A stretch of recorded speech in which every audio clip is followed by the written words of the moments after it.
nos conectar com os Estados Unidos, porque a nossa diva americana surgiu. E sempre quando ela surge com apuração, com notícia, com data e hora, entendeu?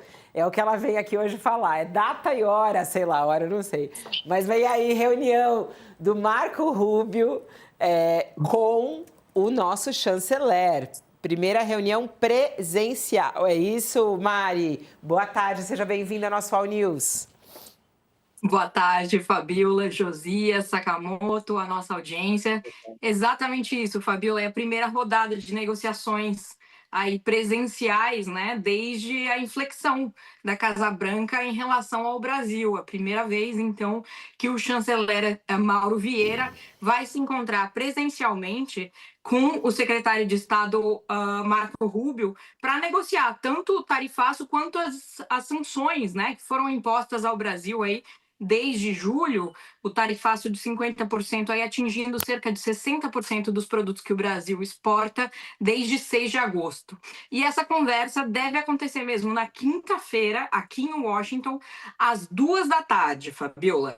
Nenhum dos dois lados oficialmente confirma, nem o Itamaraty, nem o Departamento de Estado. Aliás, o Departamento de Estado usa o próprio shutdown para dizer que não vai confirmar nada por enquanto. Eu fiz o pedido oficialmente, mas as fontes dos dois lados confirmam que essa conversa vai acontecer. Inclusive, o chanceler Mauro Vieira estaria voando neste momento para cá, para a capital americana, desde Roma, onde eles estiveram, né? Ele, presidente Lula, enfim, acabaram de passar por lá. E Vieira nem passa pelo Brasil, vem direto para cá, para essa conversa, para a qual ele foi convidado na semana passada. E a gente contava aqui, né? Houve essa ligação telefônica, inclusive, em que os dois, tanto o Rubio quanto o Vieira, conversaram em inglês, mas também em espanhol. Ficaram trocando de língua, inclusive, no telefonema. Foi amistosa a ponto disso, a ponto de trocar de língua em que estavam falando os dois.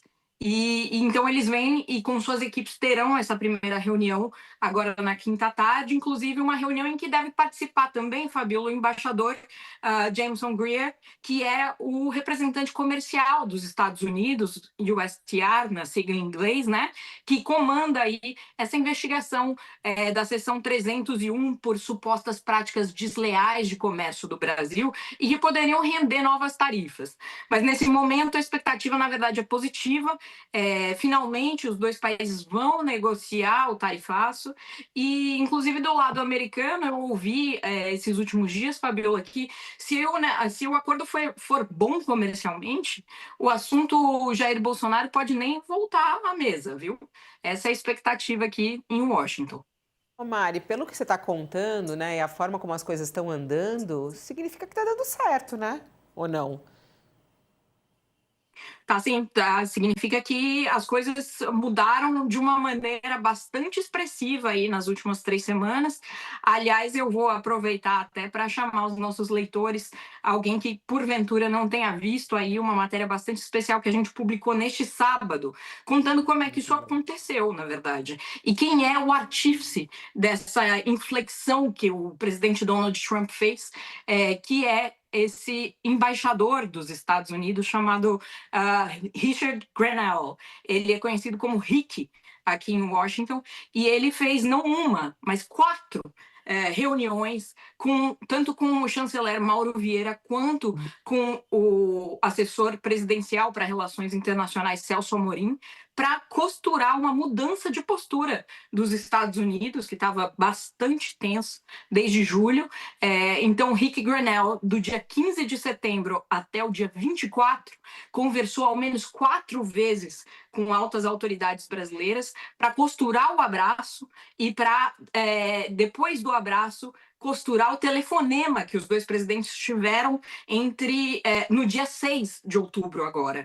Portanto, eu conto a estratégia que ele usou, né? O Rick Grenell é um enviado especial do Trump para a região. Ele sonhava em ser secretário de Estado, perdeu o cargo para o Marco Rubio, mas na prática ele virou uma espécie de eminência parda dessas relações internacionais do Trump para a América Latina. Ele senta e aperta a mão do Maduro, conversa, conseguiu libertar 6 americanos que estavam presos na Venezuela logo no começo do governo.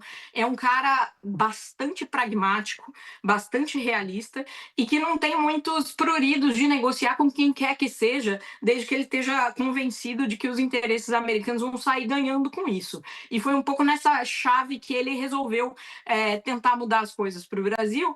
É claro que também com uma forcinha do Joesley Batista, empresário da carne gigantesco, que já conhecia o Grenell de antes.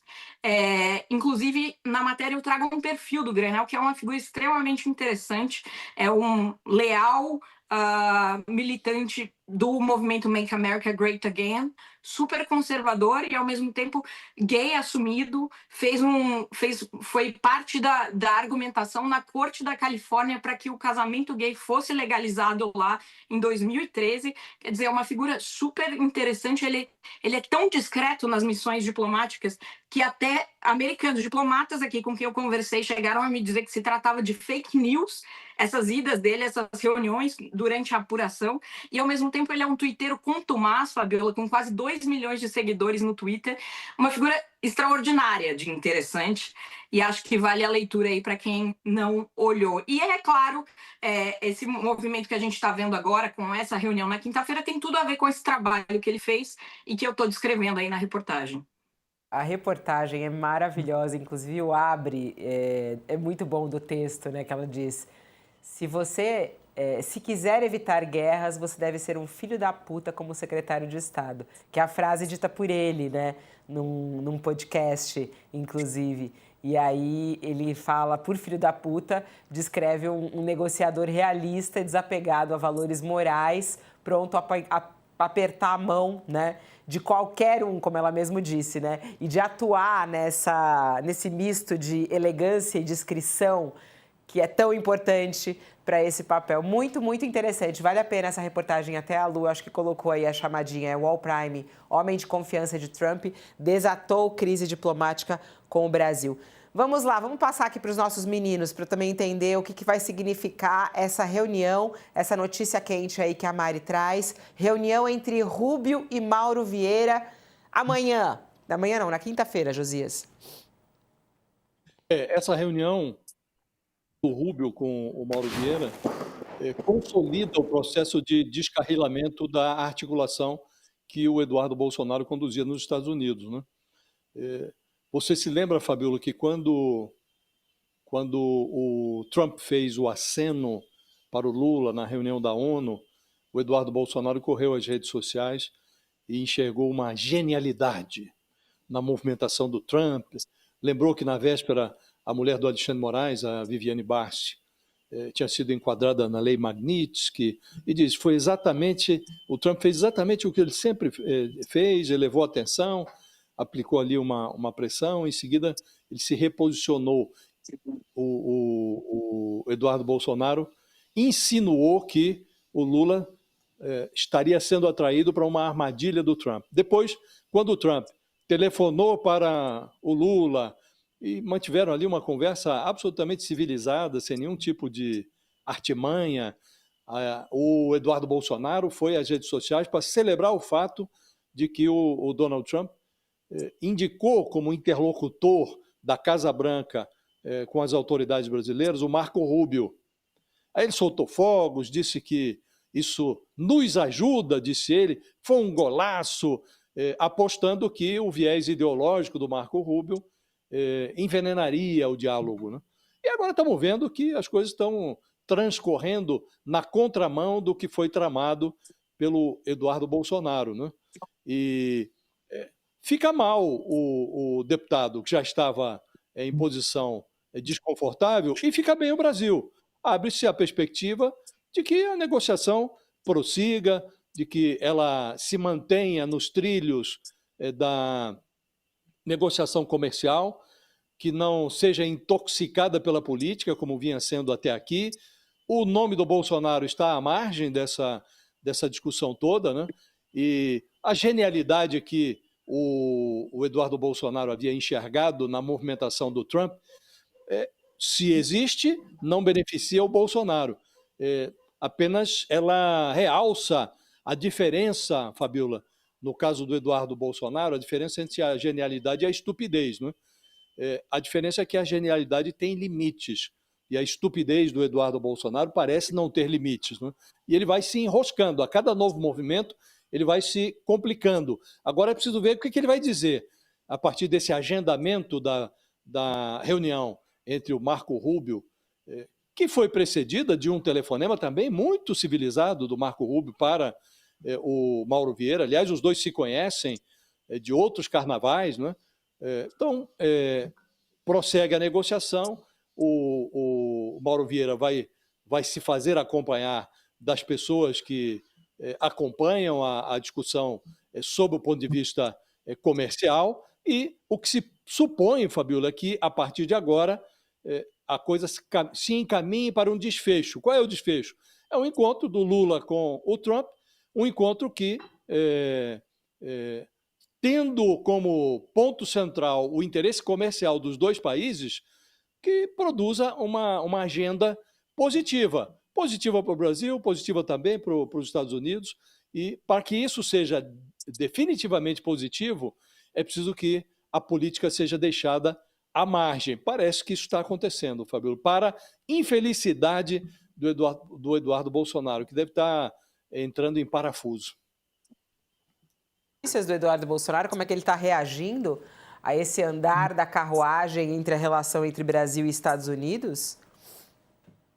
Pois é, Fabiola, tanto o Eduardo quanto o comentarista político Paulo Figueiredo também virão ao Washington esta semana. Aliás, eles já devem estar chegando. A previsão era que chegassem hoje aqui, onde eles esperam ter reuniões justamente com pessoas aí do grupo da administração Trump, para tentar, enfim, recosturar aí essa campanha que eles vêm fazendo há meses de tentativa de obter sanções e punições ao Brasil que pudessem levar aí a uma anistia ao Bolsonaro, né? Ambos virão, então, portanto, essa semana aqui, e tem essa expectativa de conversar, embora tenham me dito que tem tido uma certa dificuldade de promover essas reuniões, e dizem que isso por conta do shutdown que chega no seu 12º dia, enfim, que as pessoas não estariam tão disponíveis para conversar, e usaram aí esse argumento, essa motivação do shutdown para dizer que estava um pouco complicado, mas nenhum dos dois, Fabiola, demonstra qualquer interesse ou intenção de mudar a rota aí das atuações deles aqui, né? Ambos continuam aí nessa toada de tentar novas medidas contra o Brasil, mas também admitem, claro, já começam a admitir que existe um interesse comercial agora diferente da parte da Casa Branca, e que ficou mais difícil, até porque os Estados Unidos, na verdade, estavam atuando de uma maneira que era até contrária aos princípios do America First, né, do próprio Trump, quer dizer, dos Estados Unidos primeiro. Você começa a ter prejuízo com uma medida que você adotou contra um outro país, qual é a lógica de seguir fazendo isso, especialmente para um governo como o de Trump, que se diz de um negociador, que se diz um cara de negócios, enfim. Logo, existe sim uma dificuldade para que eles sigam aí. A gente relembra, como disse o Josias, né, que tinha uma expectativa de que o Marco Rubio pudesse servir como um cavalo de Troia nessa negociação, dado o fato de que ele encampou essa campanha, né? Ninguém mais do que ele na gestão Trump encampou essa campanha contra o Brasil. É um crítico histórico do presidente Lula, mas existe uma determinação clara da Casa Branca de negociar. Então, o terreno está bem mais complicado do que já foi para Eduardo e para Figueiredo. Isso. Essa possível reunião presencial entre Lula e Trump deve acontecer depois que tudo estiver mais ou menos já fechado? Pelo que parece, sim, né? Eles que vão tocar o grosso das negociações, e aí, na sequência, vem aí talvez o encontro entre eles, ou Mário, não tem nada previsto? Pois é, Fabiola, o que os diplomatas brasileiros nos dizem é o seguinte, que o próximo encontro entre os dois deve acontecer quando houver algo substancial para anunciar. Quer dizer, que os dois presidentes gostariam de ter um acordo às mãos para poder mostrar para os seus eleitores nos dois países que, olha, a gente não só se abraçou, telefonou e ficou de ótima química para lá e para cá, a gente trabalhou e agora tem um resultado substantivo disso aqui. Portanto, não vai ter mais tarifa nisso, vai abrir o mercado para não sei o quê, enfim, algo mais claro. Né? Tanto que a orientação dos dois times é de tratar, por exemplo, das questões setoriais. Quer dizer, o Brasil está disposto a abrir o mercado de etanol para os americanos? Os americanos querem explorar terras raras no Brasil? Como seria isso? O beneficiamento de parte dessas terras raras aconteceria no Brasil e depois, mais tarde, viria aos Estados Unidos? Quer dizer, que investimentos os americanos estariam dispostos a fazer? E na questão das big techs, quer dizer, o Brasil vai seguir regulando via Supremo ou haverá, por exemplo, o Congresso entrando em campo aí com um projeto de lei diferenciado em que possa haver uma negociação? Tudo isso deve estar na mesa na quinta-feira. Vai ser discutido pelo Vieira e pelo Rubio e pelas equipes. E quando se tiver algo a ser anunciado, aí sim os dois líderes, com um aperto de mão e tal, fariam esse anúncio. Por isso até a gente vê que a coisa vai andando de uma maneira acelerada, porque os dois líderes devem estar na Malásia no dia 24 de outubro. Portanto, aí hoje, dia 16, daqui uma semana.